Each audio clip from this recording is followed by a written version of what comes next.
Bapa, sebenarnya itulah kerinduan kami Tuhan. Menjadikan Engkau segala-galanya dalam hidup kami. Apapun yang saat ini terjadi, kami hanya mau mengatakan kepadamu Tuhan, bahwa Engkaulah gantungan kami. Engkaulah segala-galanya dalam hidup kami. Engkaulah terutama dalam hidup kami Tuhan. Karena kami tahu kami ini Tuhan, di dalam menghadapi hari-hari di hadapan kami, hanya Engkaulah gantungan kami. Karena kami tahu Tuhan, Engkau berdaulat atas hidup kami. Hanya Engkaulah yang dapat kami andalkan. Untuk saat-saat yang seperti ini, kami hanya mau mengandalkan Engkau. Terima kasih Bapa, terima kasih Tuhan Yesus. Terima kasih Tuhan Roh Kudus. Biarlah pada malam hari ini Kau bicara dengan kami Tuhan. Untuk kami boleh mempunyai pegangan dalam hidup kami. Karena Engkau tahu Tuhan, hari-hari di hadapan kami adalah hari-hari yang tidak dapat ditentukan. Tidak menentu Tuhan, apa yang bakal terjadi. Oleh karena itu saat ini kami datang, berikan kepada kami petunjuk-Mu, untuk kami boleh mengerti dan dapat menjalani hidup ini sampai garis akhir. Terima kasih Bapa, biar saat Kau datang dan menjemput kami di awan-awan, Engkau dapati kami tetap setia. Terima kasih untuk semua. Bicaralah Tuhan, karena kami siap buat mendengar. Dalam nama Tuhan Yesus. Amin. Selamat malam saudara, silakan duduk.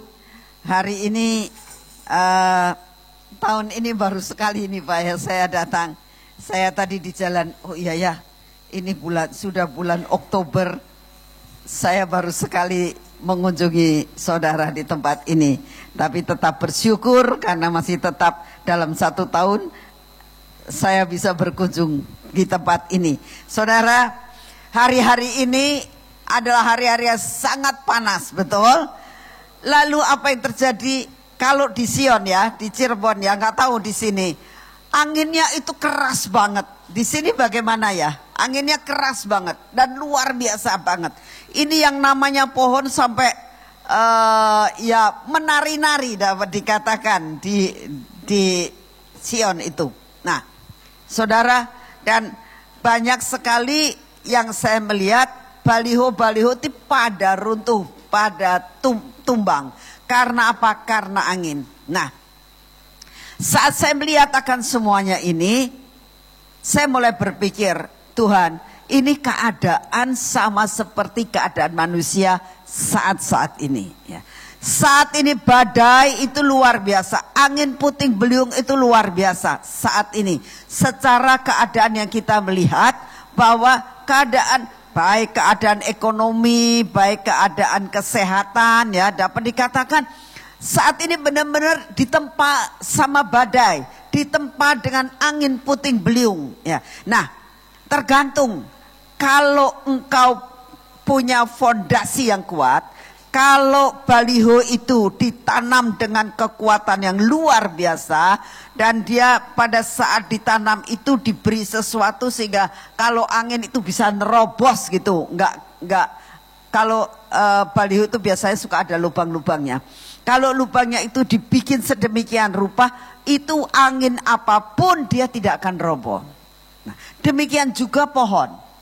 Kalau dia punya akar yang sangat kuat, fondasinya kuat yaitu akarnya itu terus masuk ke dalam sampai dapat mendapatkan air yang kedalaman yang luar biasa, maka angin apapun paling-paling daunnya yang rontok.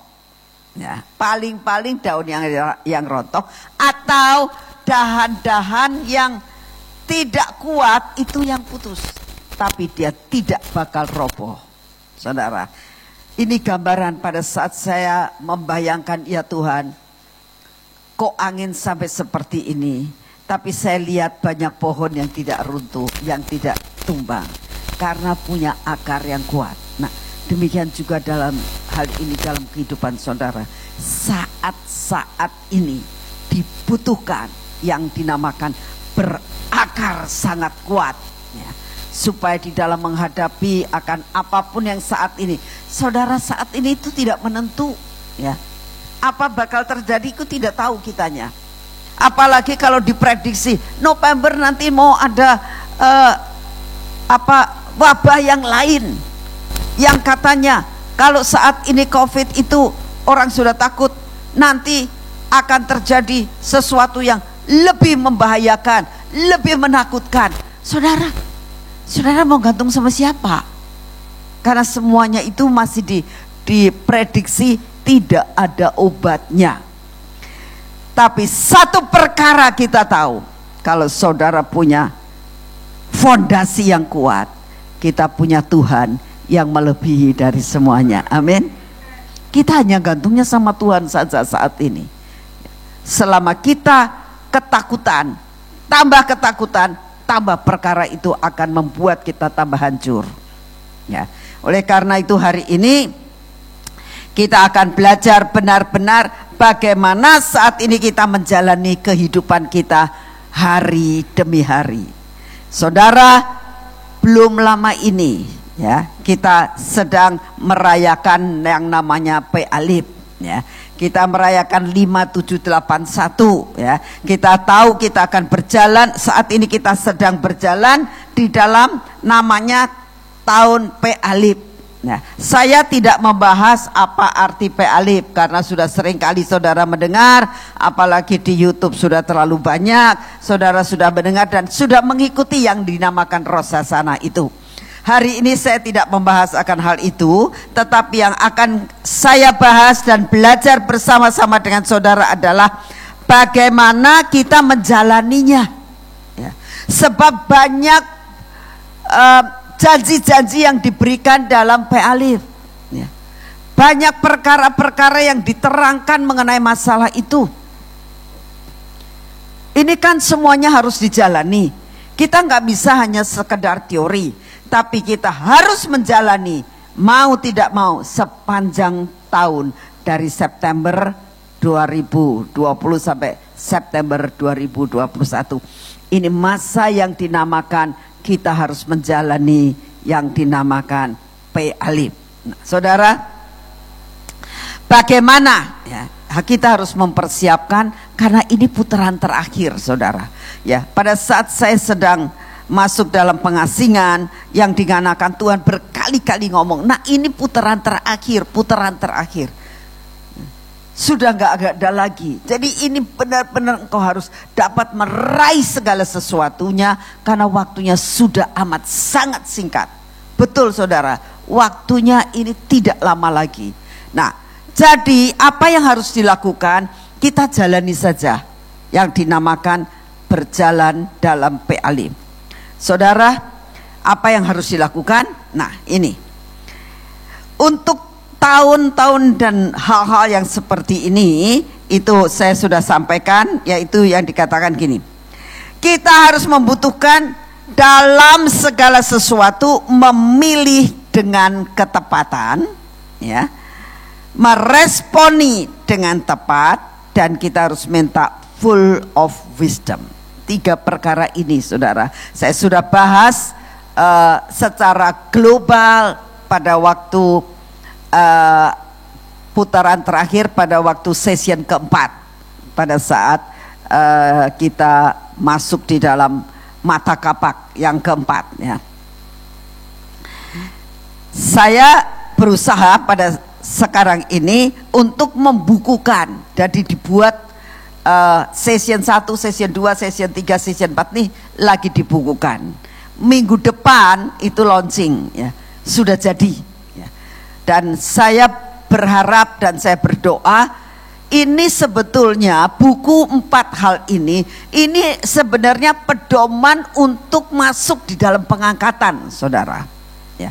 Jadi perlu kita itu banyak mendengarkan lagi, baca lagi, renungkan lagi, karena itu sangat akan membuat kita mengerti, oh ini kita kurang begini, oh ini kita harus lakukan ini, ya. Saudara, karena apa? Saat-saat itu Tuhan mengatakan, nak kamu harus dalam menghadapi kehidupan ini belajar memilih dengan ketepatan. Engkau harus bisa meresponi dengan tepat dan engkau harus penuh dengan hikmat. Saudara, kenapa? Karena begini, nanti banyak hal yang ditawarkan, baik mengenai masalah vaksin, baik mengenai masalah apapun, bahkan saudara akan ditakut-takuti. Nanti akan banyak sekali obat-obat yang ditawarkan. Nah, kita nggak bisa seperti yang dinamakan begitu ada angin keras ke kanan kita ikut ke kanan, ke kiri kita ikut ke kiri. Nggak bisa, saudara.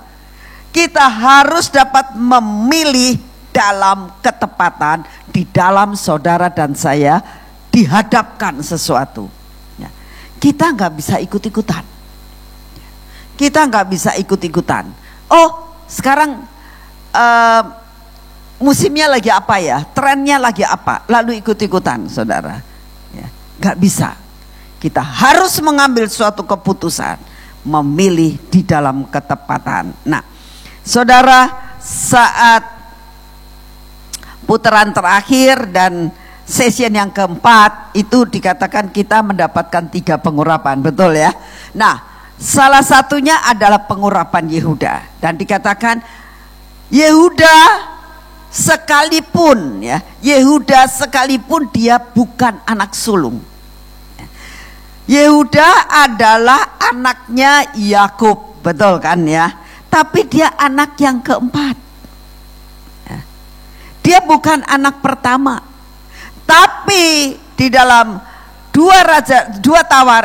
Tawarikh dikatakan bahwa sekalipun Yehuda itu adalah anak yang keempat, dia bukan anak sulung, dia tidak punya hak kesulungan, dia tidak punya hak double porsi. Hak double porsi jatuhnya kepada Yusuf.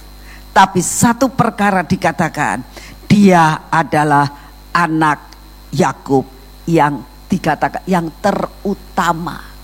Ya. Sekalipun dia bukan sebagai anak sulung, sekalipun dia tidak mendapatkan hak double porsi, tapi dikatakan dia adalah panggilannya orang yang mendapatkan panggilan, mempunyai orang yang utama di hadapan Tuhan. Oleh karena itu saat saudara dan saya mendapatkan pengurapan itu, saya percaya ini mulai dipraktekkan ya. Karena ada sesuatu yang dikatakan bahwa Yehuda ini mempunyai sesuatu hal yang sungguh amat sangat luar biasa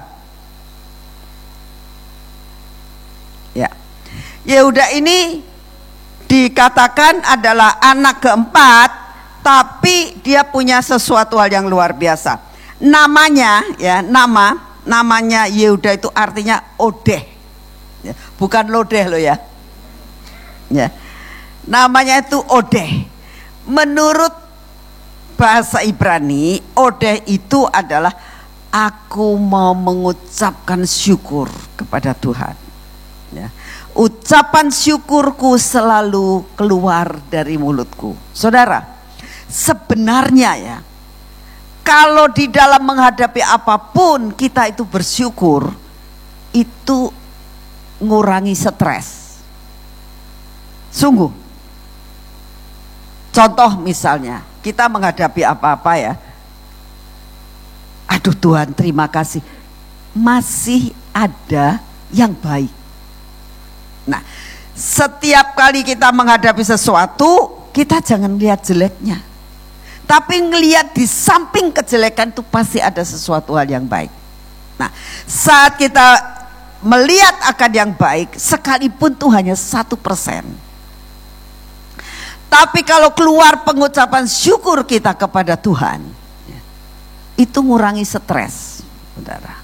Betul, mengurangi banyak kekhawatiran dalam kehidupan.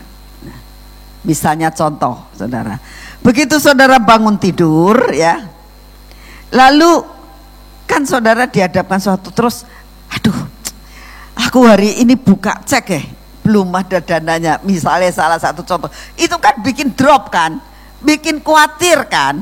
Lalu gitu, aduh nanti kalau misalnya sales-sales pada datang dan nagih, kayaknya aku belum punya persediaan uang. Itu bikin stres. Tapi begitu saudara bangun dan saudara katakan, aduh Tuhan terima kasih, aku masih hidup. Tak jiwit, ya, dicupit, masih kerasa.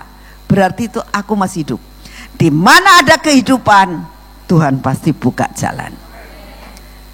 Selama engkau mengatakan begitu, stresnya itu paling tidak separuh hilang. Ya, karena apa? Orang masih hidup, masih bisa usaha. Kalau orang mati sudah tidak bisa usaha. Ya. Jadi ada suatu semangat dalam kehidupan kita. Sebenarnya itu yang Tuhan mau dalam kehidupan kita. Itu kalau kita bisa bersyukur. Nama Yehuda itu adalah ucapan syukur yang keluar dari bibir mulut kita. Nah, saudara dan saya sudah mendapatkan pengurapan Yehuda.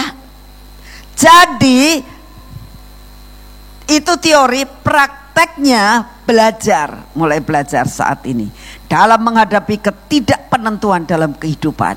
Kita katakan setiap hari, Tuhan aku bersyukur aku masih bisa bernafas. Loh, orang yang kena COVID itu sesek loh nafasnya. Benar gak? Kalau kita masih bisa bernafas tidak sesek, itu berarti kan kita sehat. Betul gak? Jadi kita bersyukur dan bersyukur. Karena saudara sudah mendapatkan pengurapan Yehuda, namanya Odeh, ya. Jadi kita katakan, Tuhan aku mau bersyukur setiap hari, karena itu mengurangi stres dalam kehidupan saudara. Ya. Lalu dikatakan di sini memilih sesuatu hal yang tepat. Ya.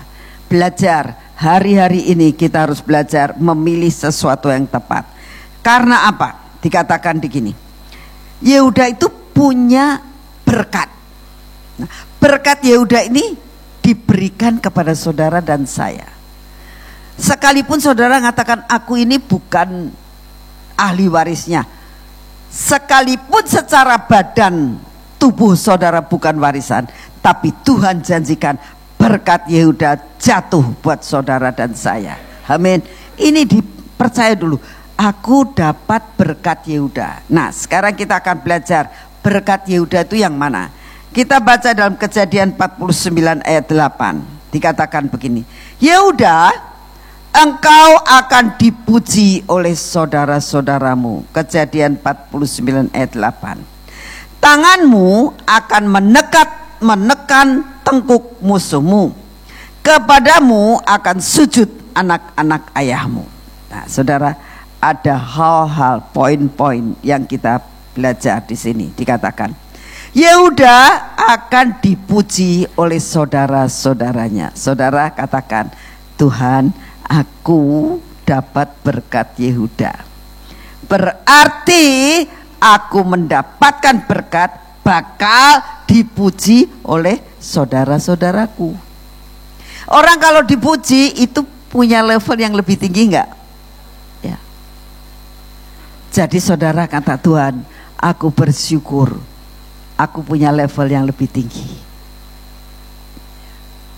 Yang kedua dikatakan, tangannya akan menekan tengkuk musuh-musuh. Musuh saudara apa? Jangan dikatakan musuhnya banyak sesama manusia, bukan. Musuhnya itu apa? Kekhawatiran, ketakutan, itu musuh. Ya. Musuh ini dikatakan Tuhan memberi kekuatan, memberi berkat, sampai dikatakan engkau akan menekan tengkuk musuhmu. Tengkuk itu sudah di sini nih, di kepala. Ya, kalau kita tekan berarti dia ada di bawah kaki kita, bukan? Perhatikan. Ya. Kalau Tuhan katakan kamu akan menekan tengkuk lutut musuhmu, berarti musuh-musuh kita ada di bawah kaki kita. Kita punya banyak musuh kok, saudara. Ini bukan sesama manusia. Musuh kita sangat banyak, ketakutan, kekhawatiran, kesakitan, sakit penyakit. Terus apa lagi? kesombongan itu termasuk musuh kita. Apalagi banyak hal, sakit hati ya, itu merupakan musuh kita. Gampang tersinggung itu musuh kita. Jangan dikira kalau musuh kita adalah sesama teman-teman yang suka ngambil proyek-proyek kita, yang suka nyikut kita. Bukan sekedar itu. Banyak sekali saudara yang menjadi musuh saudara dan saya, yang tidak kelihatan oleh manusia, tapi yang tahu adalah saudara. Kita selidiki. Oh Tuhan, terima kasih, Engkau mengingatkan kepadaku, aku sudah mendapatkan pengurapan ini, bahwa musuh-musuhku akan aku injak dengan di atas tengkuknya. Ini yang perlu dilakukan ya, ini yang perlu dilakukan. Terus yang ketiga dikatakan bahwa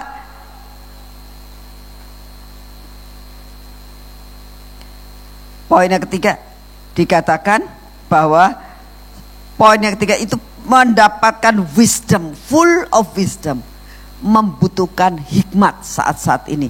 Kita sudah mendapatkan pengurapan hikmat dari Tuhan. Hikmat itu apa? Bisa mengambil keputusan dalam relatif singkat. Itu hikmat ya. Dalam menghadapi apapun, bingung apa yang harus dilakukan, tak bisa ingat, oh ini harus dilakukan begini. Itu yang Tuhan rindukan terjadi atas hidup kita ya. Nah, kita akan belajar dari Yehuda ya, yang dinamakan Yehuda dapat memilih di dalam ketepatan. Yang pertama kali kita lihat dalam Kejadian 37 ayat 26. Lalu kata Yehuda kepada saudara-saudara itu, apakah untungnya kalau kita membunuh adik kita dan menyembunyikan darahnya? Saudara, saat menghadapi masalah yang sangat rumit, Yehuda bisa mendapatkan wisdom dan memilih yang tepat. Dan itu sebenarnya yang Tuhan inginkan. Saudara, saat itu Yehuda menghadapi sesuatu yang dinamakan maju salah, mundur pun salah, tidak melakukan tindakan, kecepit di tengah. Itu Yehuda. Karena apa? Saudara, kita lihat ceritanya sudah tahu bahwa saudara-saudaranya semua dari Yusuf ini sedang mengembalakan sampai di Dotan. Lalu suatu saat papahnya ngomong, Sup, kamu coba tengokin tuh saudara-saudaramu bawa makanan apa, siapa tahu kurang ya. Ini bapak yang sangat baik, Yakub ini bapak baik. Ini anak-anaknya sudah pada menikah, sudah pada, tapi tetap diperhatikan ya. Nyuruh Yusuf, kamu pergi. Akhirnya Yusuf pergi dengan bawa makan. Dia itu merasakan begini, Yusuf itu, aduh, aku pasti disanjung-sanjung lah sama koko-kokoku. Karena apa? Aku membawakan sesuatu buat mereka. Dari jauh dia bilang, Koko aku datang, aku datang. Oh, tapi ternyata dimasukkan ke sumur, mau dibunuh. Ya, Yehuda tahu. Ya. Ini gak bener nih saudara-saudaraku. Sekalipun ada roh iri, tapi gak caranya untuk membunuh adik sendiri. Darah dagingnya gak bener. Tapi dia bingung, mau misalnya mau mempengaruhi, janganlah, jangan, belum tentu dia di ini, Bu, jangan dia juga dibunuh juga, itu resikonya. Yang kedua, kalau misalnya diambil suara, dia kalah, karena mereka orang 10, ya, kalah. 9 tambah sama dia 1, 10. Kalah suara. Kecepit dia. Maju salah, mundur salah, di tengah dia kecepit. Dalam menghadapi perkara yang seperti itu perlu yang dinamakan full of wisdom. Dalam menghadapi perkara itu dibutuhkan keputusan yang tepat. Saudara, saat-saat di hadapan saudara nanti, banyak perkara yang saudara akan hadapi, dan kau harus mengambil suatu keputusan yang tepat dengan memakai hikmat yang penuh. Ya. Saudara lihat di sini, ya. Dia harus berbicara dengan ketepatan, dia harus bicara dengan hikmat sampai bisa dia dipercaya oleh saudara-saudaranya. Makanya dikatakan, apakah untungnya sih kalau kita membunuh adik kita itu dan menyembunyikan darahnya? Marilah kita jual kepada orang Ismail ini, tetapi janganlah kita apa-apakan dia, karena ia saudara kita, darah daging kita. Dan saudara-saudaranya mendengarkan perkataannya itu. Ini hikmat yang luar biasa, ya. Hikmat yang luar biasa, seperti yang dialami oleh dua perempuan Sundal yang menghadap kepada Salomo. Masih ingat ceritanya? Ya, ada dua orang pelacur, dua-duanya punya anak.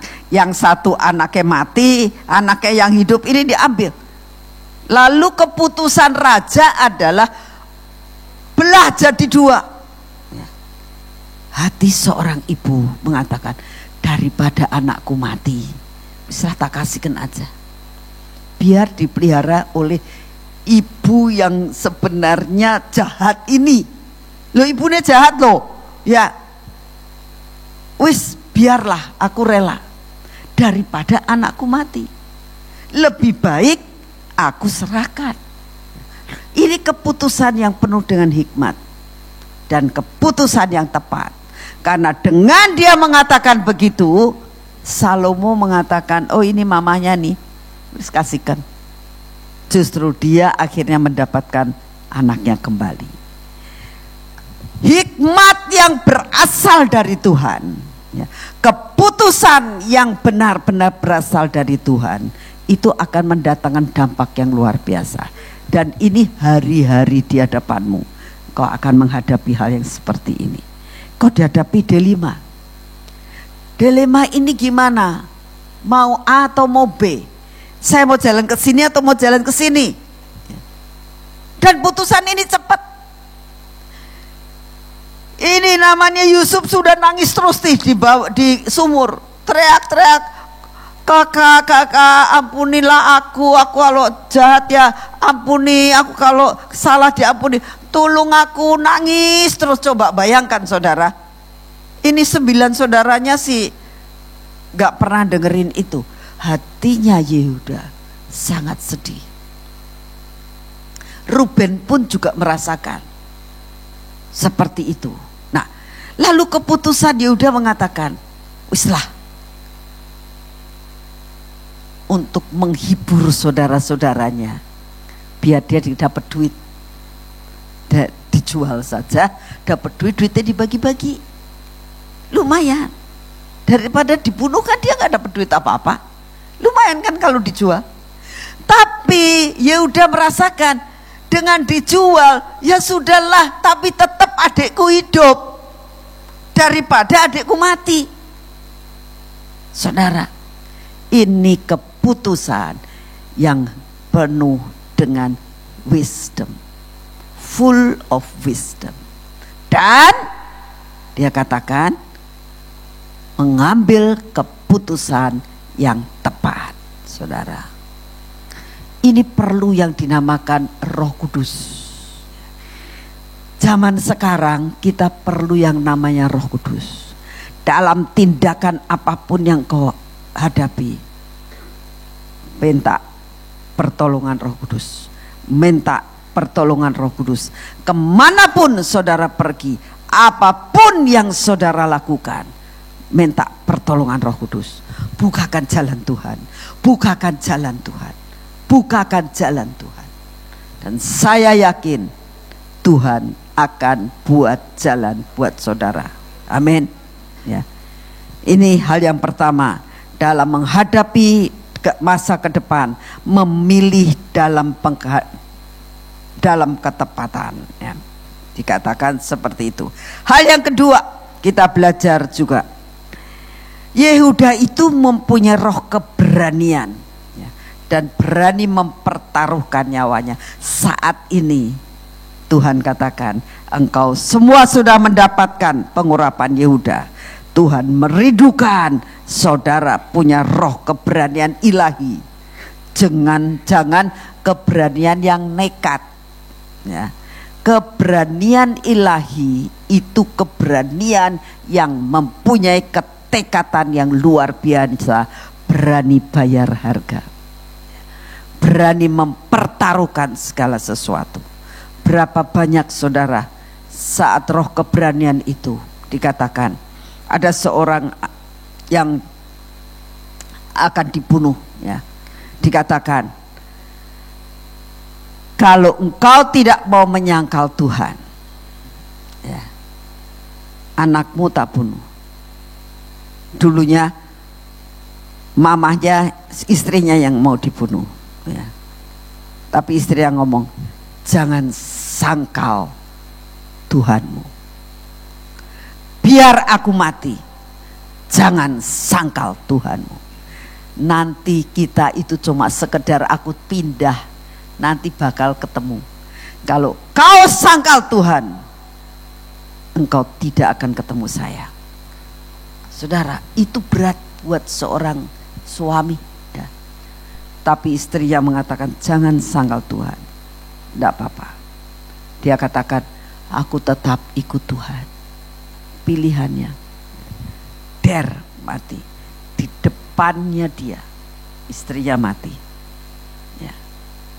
Lalu yang kedua, anaknya, kalau engkau tetap tidak mau menyangkal Tuhan, anakmu tak bunuh. Mungkin kalau istri masih lumayan lah, ya, sudahlah. Tapi kalau anak itu agak sulit sekali, saudara. Tapi anaknya mengatakan, Papa, jangan sangkal Tuhan kalau mau ketemu dengan saya di surga. Papa sangkal Tuhan, Papa nggak ketemu saya di surga. Dia katakan, aku tetap mau ikut Tuhan, mati. Anaknya dua, anak yang terakhir. Anak yang terakhir nangis, ya. Papahnya nggak kuat. Tapi anak yang ngomong, dulunya anaknya gak bisa, takut mati. Tapi karena dia lihat mamanya mati, dia lihat kokonya mati, dan dia katakan, aku mau nyusul mama papa, aku mau nyusul mama dan kakak. Papa, jangan sangkal Tuhan, nanti kita ketemu dan kumpul di surga.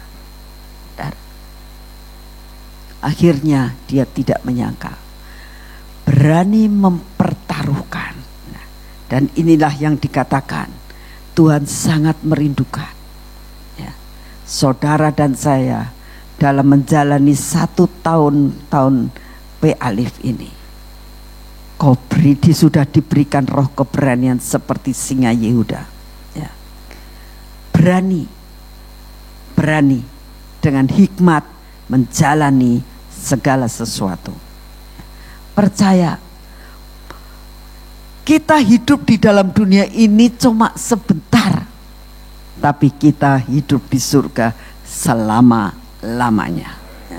Jangan tukarkan keselamatanmu hanya masalah-masalah sepele dalam dunia ini. Saya berdoa harus punya akar yang kuat dalam menghadapi apapun di hadapan kita. Kita tetap katakan, Tuhan, aku tetap memilih Engkau lebih dari segalanya. Amin. Nah, kita belajar saat ini Kejadian 49 ayat yang ke-9. Yehuda adalah seperti singa. Setelah menerkam, engkau naik ke suatu tempat yang tinggi. Hai anakku, ia meniarap dan berbaring seperti singa jantan atau seperti singa betina. Siapa yang berani membangunkannya? Nah, dia punya roh keberanian seperti singa Yehuda dalam menghadapi apapun juga. Saudara, itu yang saat ini Tuhan rindukan terjadi terjadi dalam hidup saudara. Jangan takut dan jangan kompromi dalam menghadapi apapun. Karena kita tahu di hadapan kita banyak hal-hal yang mengakibatkan kita bisa kompromi. Ya. Tapi satu perkara, ya, belajar kita tidak kompromi.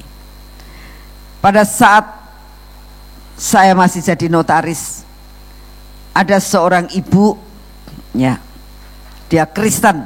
Ya. Suatu saat, pada saat mau bikin satu perjanjian, kan saya minta KTP-nya. Saya tahu dia Kristen. Lalu saya lihat KTP-nya agama lain. Saya bilang, Bu, KTP-nya kok agamanya lain?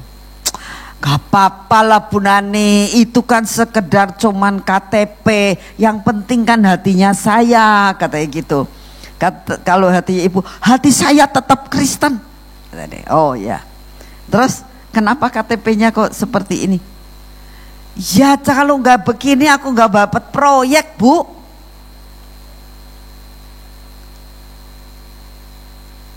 Saya bilang, Bu, yang seperti ini ibu sudah doa, Tuhan suka enggak sih? Wis zaman ini sekarang enggak usah doa-doa kalau perkara proyek Bu Nani. Kita harus pinter, ini namanya cerdik seperti ular. Loh, orang Kristen sih dia jadi ngerti cerdik seperti ular, tapi tulusnya dia enggak mau. Harus cerdik saat-saat ini. Jadi tetap Bu, ini tetap tulis saja sama ibu, saya agamanya seperti KTP. Saudara, itu hanya karena ingin mendapatkan suatu harta yang tidak kita bawa ke surga. Siapa sih yang kaya raya, punya mobil bagus, punya rumah bagus, terus mati terus dibawa gini? Gak ada. Matinya gini loh, semua, betul nggak? Gak bawa apa-apa, sampai berani untuk kompromi. Dan saya berdoa, saudara, jangan kompromi dengan perkara-perkara yang tidak kita bawa ke surga. Ya. Saya mengucap syukur kalau cara Sofi itu ngajar anak-anaknya. Ini anak dua kan perempuan-perempuan seperti cucunya Pak Iskandar tuh. Akur tukaran gitu kan? Bener gak sih Pak? Nah ya itu.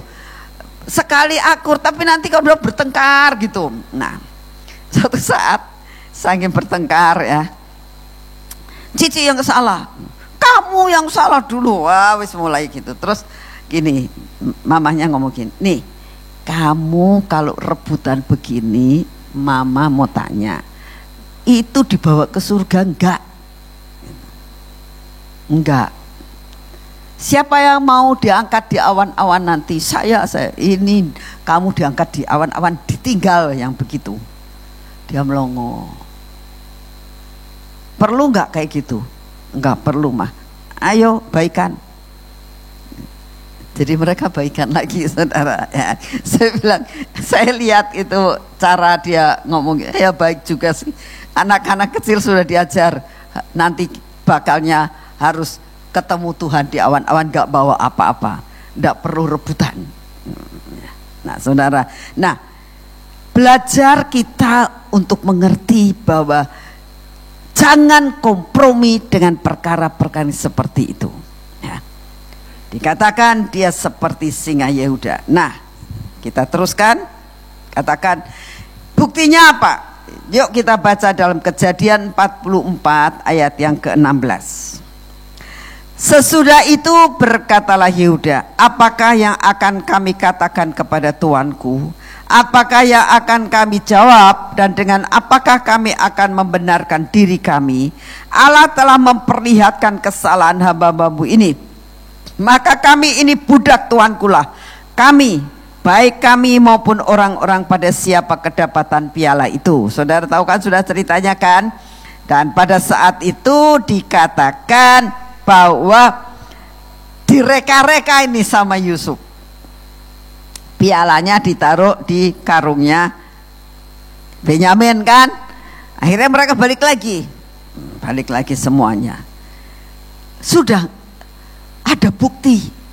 Jadi dia nggak bisa apa-apa. Tapi heran gitu loh. Kok bisa seperti orang disulap?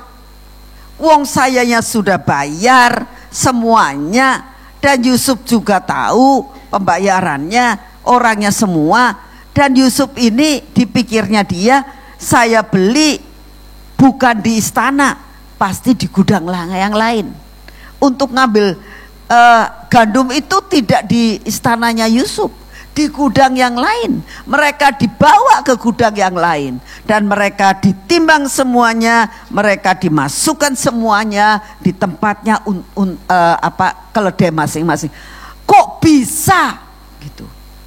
Dan mereka semua tanya, kamu nyolong gak sih? Enggak, saya enggak nyolong. Semua enggak nyolong, tidak mencuri. Kok tiba-tiba bisa ada di tempatnya Benyamin? Mereka enggak nyangka kalau itu Yusuf. Enggak mungkin dia mikir seperti itu. Dia belum tahu kalau itu Yusuf. Tapi pada saat itu dia bilang, ya sudah, saya enggak bisa berbuat apa-apa, emangnya saya salah. Sudahlah, kami semua jadi budak. Lihat, Yehuda selalu nomor satu dalam menjadi contoh dan teladan buat saudara-saudaranya. Saya rindu saudara jadi contoh dalam menghadapi apapun, berani maju terlebih dahulu. Amin. Nah, tetapi jawab Yusuf ini ya, jauhlah daripadaku untuk berbuat demikian. Pada siapa kedapatan piala itu, dialah yang akan menjadi budakku. Tetapi kamu ini pergi kembali dengan selamat kepada ayahmu. Lalu tampillah Yehuda mendekatinya dan berkata, mohon bicara tuanku, izinkanlah kiranya hambamu ini mengucapkan sepatah kata kepada tuanku, dan janganlah kiranya bangkit amarahmu terhadap hambamu ini, sebab tuanku adalah seperti Firaun sendiri. Dia berani tanggung jawab. Dia berani menghadapi orang yang punya level yang tinggi. Ya. Sebetulnya menurut peraturan di Mesir, apa yang sudah ditetapkan oleh Firaun, tidak ada satupun yang bisa menyangkal. Ya.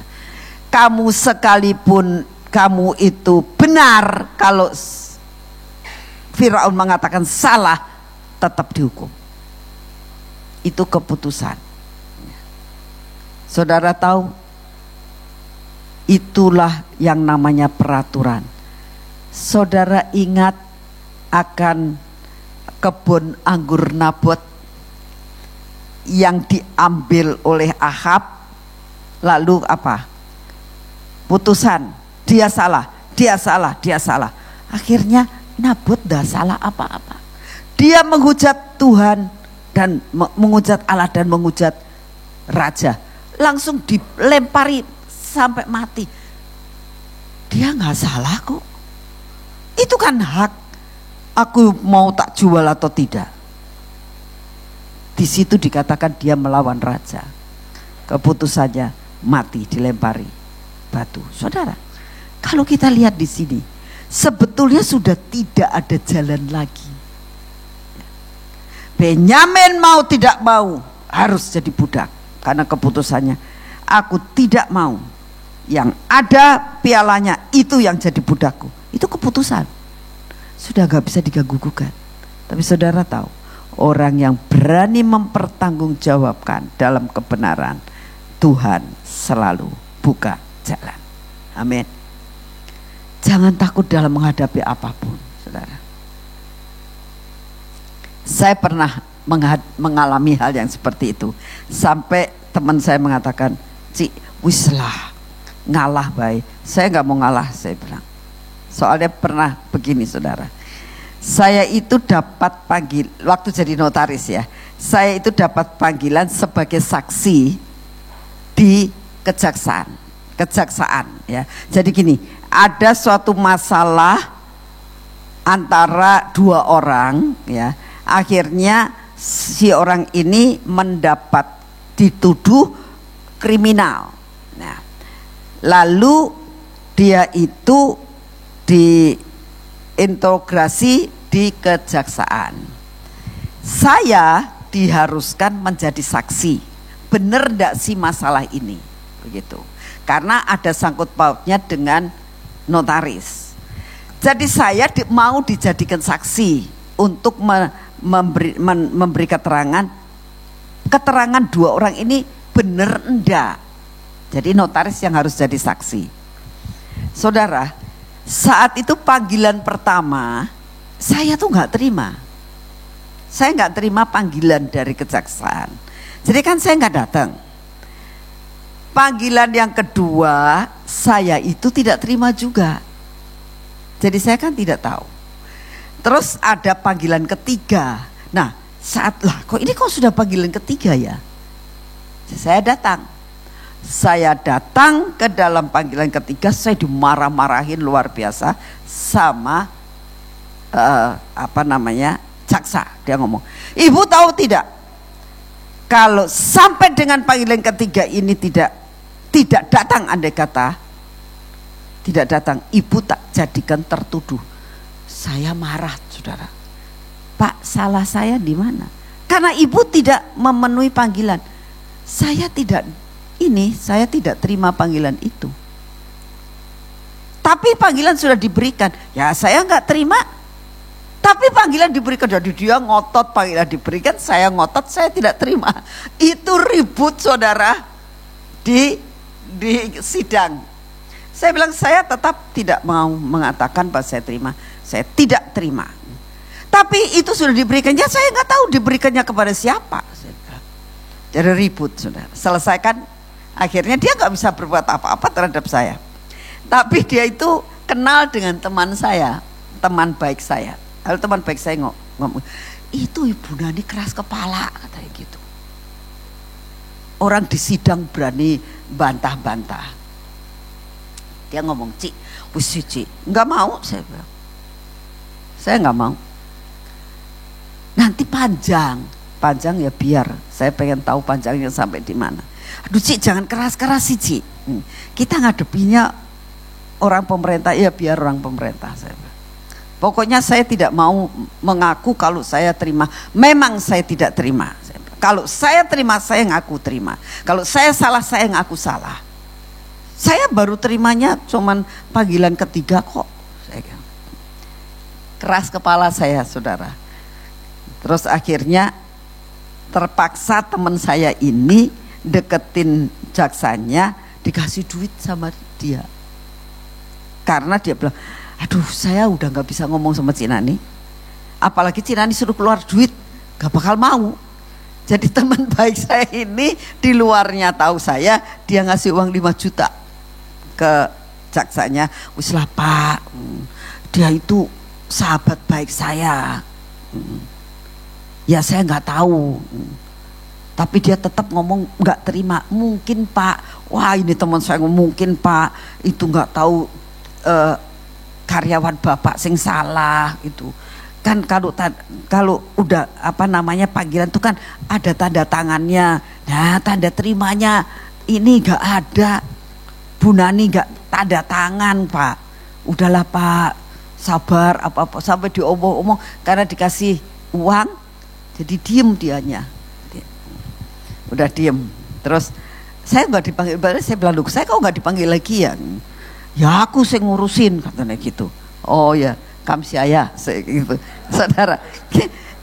Saudara, saya tuh ngerasakan kadang-kadang saya bilang kalau saya salah, saya mau ngaku salah. Tapi kalau saya nggak mau ngaku, kalau nggak salah, saya tidak mau ngaku gitu loh. Tapi dengan berjalannya waktu, itu waktu saya jadi notaris keras banget. Kalau segala berjalannya waktu, saya mulai Tuhan mengajar Tuhan. "Nah, apa sih salahnya? Kamu salah tidak salah minta maaf. Apa sih salahnya?" Ya juga sih. Kamu minta maaf juga tidak pakai bayar kok. Apa sih salahnya? Nah, sejak saat itu saya mau belajar sama suami saya, sama siapa saja, saya salah tidak salah, saya ngomong sorry. belajar perubahan dalam kehidupan. Tidak mau sayanya keras kepala dengan mengatakan kalau saya memang tidak salah, ya saya tidak salah, tapi kalau mau minta maaf saya akan belajar untuk minta maaf. Saudara, banyak perkara untuk mendidik hidup saya untuk benar-benar menjadi anak Tuhan dan contoh daripada Tuhan, anak Tuhan. Tuhan ada dalam hidup saya.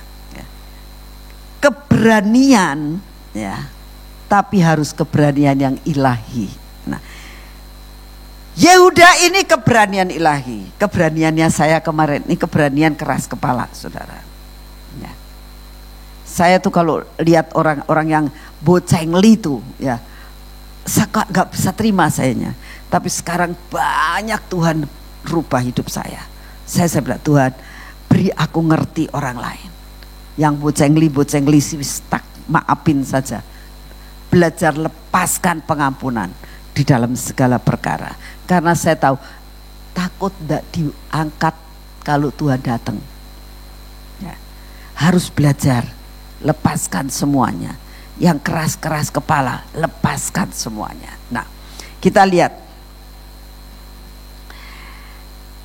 Yehuda punya keberanian yang luar biasa. Ya, itu hal yang kedua. Sekarang yang ketiga, kita melihat Yehuda punya yang dinamakan full of wisdom. Ya. Inilah ciri dia menjadi seorang pemimpin yang kuat. Seorang pemimpin itu harus mempunyai, meresponi dengan cepat apa yang diberitahukan kepada mereka. Ya. Kita baca di dalam Kejadian 49 ayat 10.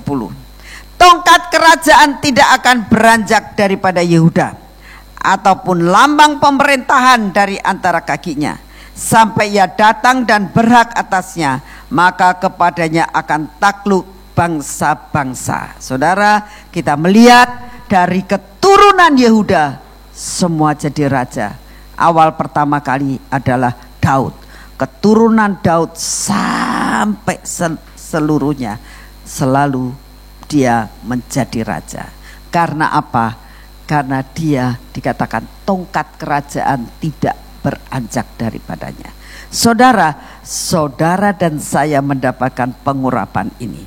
Saudara jangan berpikir, oh nanti turunanku jadi raja. Apa sih arti raja? Raja adalah pemimpin yang tertinggi di dalam suatu negara, betul? Nah, engkau akan menjadi orang-orang yang tertinggi.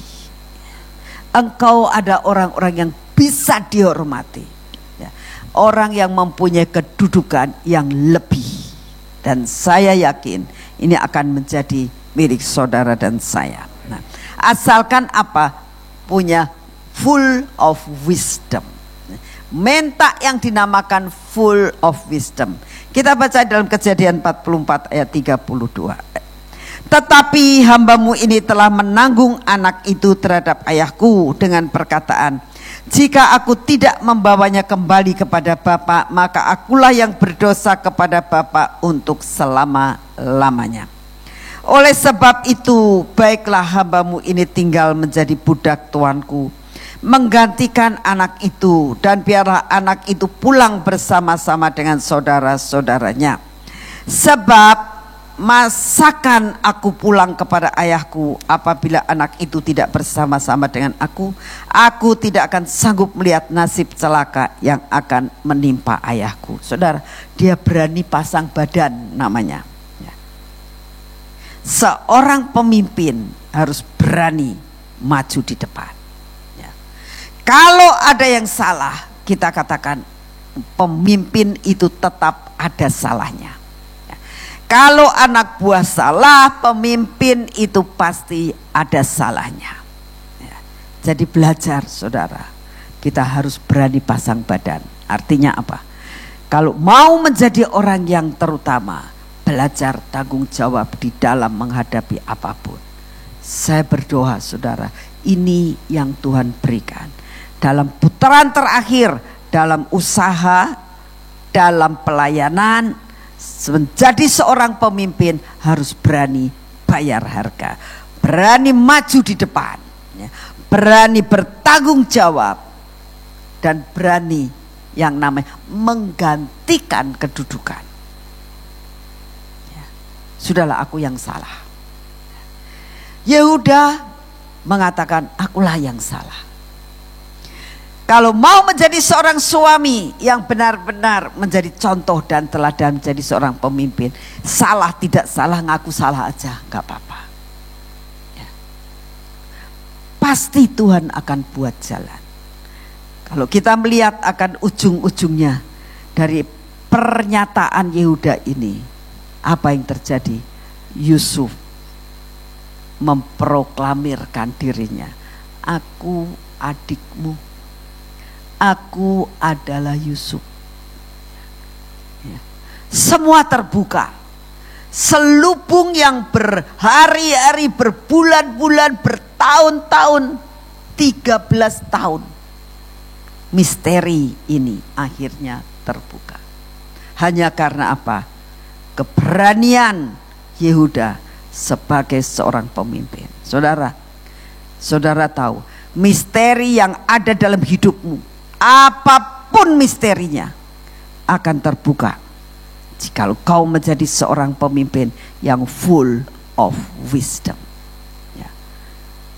Misterinya apa? Kita nggak tahu. Selama jangka waktu 1 tahun, kita akan banyak menghadapi perkara-perkara yang terselubung. Dan Tuhan katakan, full of wisdom sudah Tuhan berikan kepada saudara dan saya. Akan membuka semua misteri, tabir-tabir yang gelap dalam hidupmu, semua akan terbuka. Karena apa? Tuhan katakan, full of wisdom sudah Tuhan berikan buat saudara dan saya. Amin. Tutup Alkitabmu atau iPadmu atau gadgetmu. Kita berdoa saat ini.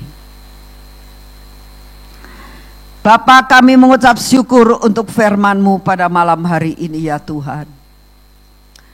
Kami tidak tahu apa yang bakal terjadi. Tabir-tabir yang masih tertutup terlalu banyak buat kami. Kami minta di dalam nama-Mu Tuhan, berikan full of wisdom dalam hidup kami. Berikan roh keberanian. Berikan kepada kami boleh memilih dalam ketepatan. Bapa, kami berdoa saat ini, biarlah sepanjang tahun ini Tuhan, sampai tahun depan, kami minta kami dapat menjalani hidup bersama dengan Engkau.